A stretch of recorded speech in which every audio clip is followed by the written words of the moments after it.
Ici que je m'entraîne. Ah ouais, hein?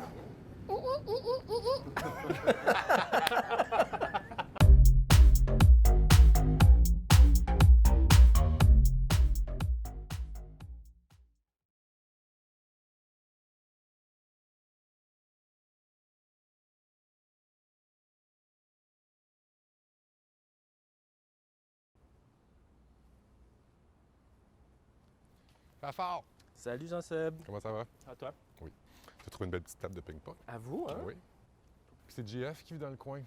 Ça fait au-dessus de 20 ans que je connais JF.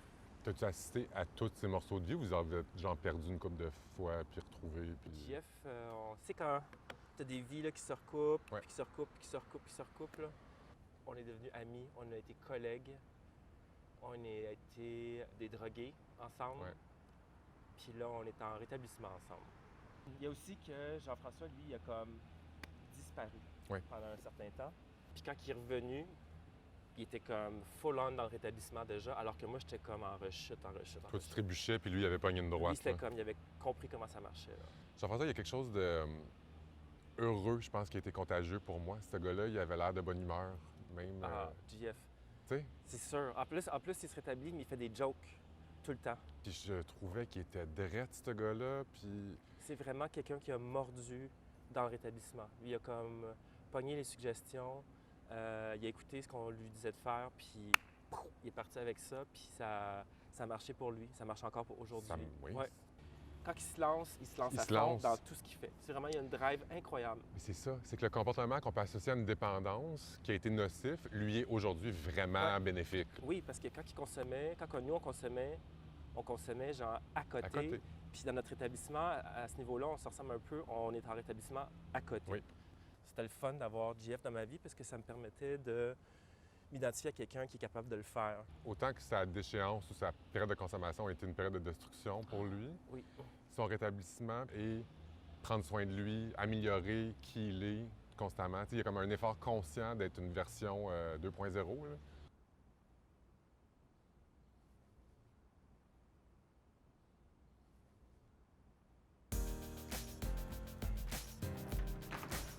Salut! Salut, Allô! Mister, Ça comment ça bien? va?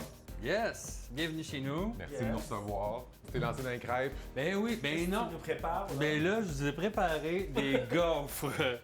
Une super recette avec mon mini gaufrier. C'est tellement l'affaire la plus cute qu'il n'y a pas. Tout délicat. Ouais. T'as aimé ça, ton passage vegan? Moi, j'aime ça faire des tests dans la vie. Mais je sais, t'as été keto, t'as Ouais. une... J'ai une curiosité par rapport à la nutrition Oui. que j'avais pas avant. Avant, dans le fond, quand je consommais mes 3 besoins primaires, me laver, me nourrir, puis dormir, c'était devenu même pas tertiaire. Là. C'était Ouais, comme... peut-être. c'était une perte de temps, c'est ça. presque, tu sais. Étant donné que la consommation était le centre de ma vie, j'ai comme un peu perdu aussi quels sont mes intérêts, Ouais. qu'est-ce que j'aime dans la vie. Tu sais, j'ai un petit peu perdu ça par rapport au fait que la consommation était centrale, dans le fond. Qu'est-ce qui m'intéresse? Donc, depuis que je consomme plus, non seulement je me rétablis, mais c'est aussi je réapprends à découvrir les affaires puis à aimer essayer d'autres des choses. Ouais, Aimer c'est d'autres ça. choses que la drogue. Exactement. On mange. On mange pas. Ben, bon appétit! Bon Si. Ils sont vraiment carrés. Ah ouais? Oui. Toi, ça a été ta réalité de consommateur de cristal a été arrêtée, en fait. Au pire de ma consommation, j'étais conscient que j'avais un problème de consommation, mais on dirait que j'ai jamais cherché de façon pour m'en sortir. Tu sais. Moi, on dirait que j'étais comme condamné à mourir à petit feu. Puis c'était comme rendu ça ma réalité. Puis comme je l'acceptais, mais j'étais conscient qu'il y avait comme plus rien qui marchait pantoute. Là. Puis dans le fond, c'est ça. C'est que la consommation, la dépendance s'est accentuée. Puis j'ai changé mon cercle d'amis, je me suis mis à vendre de la drogue.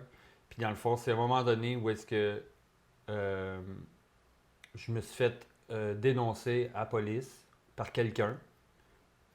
Puis dans le fond, la suite s'est enchaînée, puis je me suis ramassé en prison en 2014.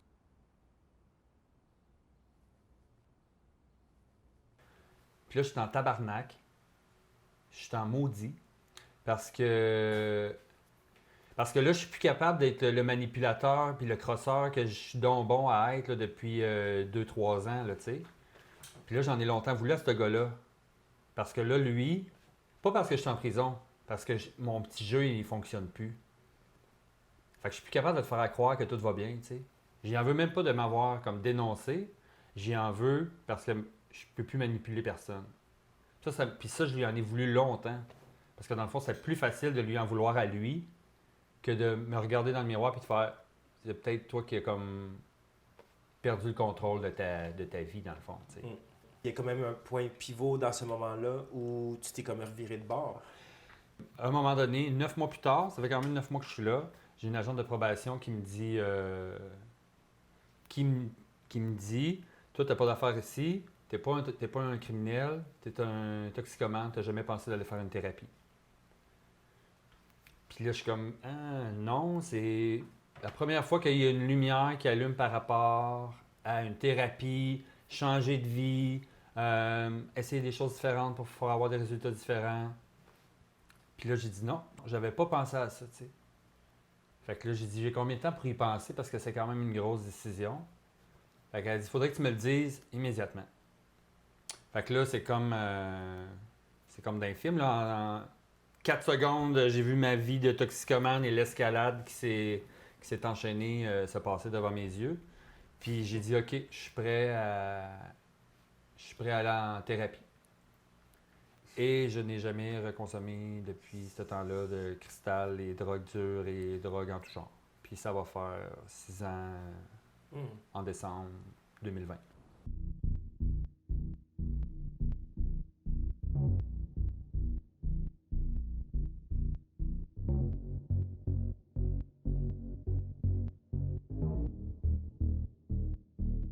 Moi, c'est Vincent Carey. Je suis entraîneur privé depuis 6 ans et kinésiologue également.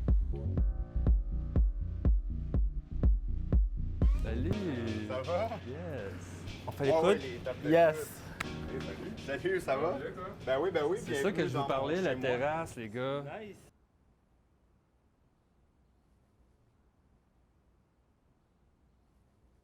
Qu'est-ce que tu dirais que tu lui as raconté en lien avec ton rétablissement? Il est au courant de ton histoire un peu? Oui, bien ça, c'est quelqu'un qui connaît tout mon parcours. C'est quelqu'un qui est capable de raisonner, qui n'est pas dans le jugement, puis qui, à travers ça, on a fait notre chemin. Puis je pense que c'est aussi ça qui fait en sorte qu'on a atteint un petit peu un niveau supérieur juste à l'entraînement privé. Là. Fait que vous êtes des bons amis maintenant. Oui, on est devenus des bons amis. C'est un grand battant. C'est quelqu'un qui est tout le temps en train de donner son maximum. Puis, je veux dire, JF, c'est un gars qui est super léger, qui est super drôle. Puis, veut pas, c'est quand même quelqu'un sur qui je prends exemple parce que je trouve qu'il mord dans la vie à pleines dents. Puis, je trouve ça vraiment le fun à le voir aller. Tu l'as dit, c'est une collaboration, puis il y a du partage, puis ça va dans les deux sens, si je comprends bien. Complètement. Ouais. Puis c'est pour ça que tu reviens tous les jours. Je pense que c'est une des personnes actuellement qui me connaît le mieux. Ce que j'entends par contre, c'est que s'il y avait une mauvaise passe, l'espace entre vous deux est là. 100%.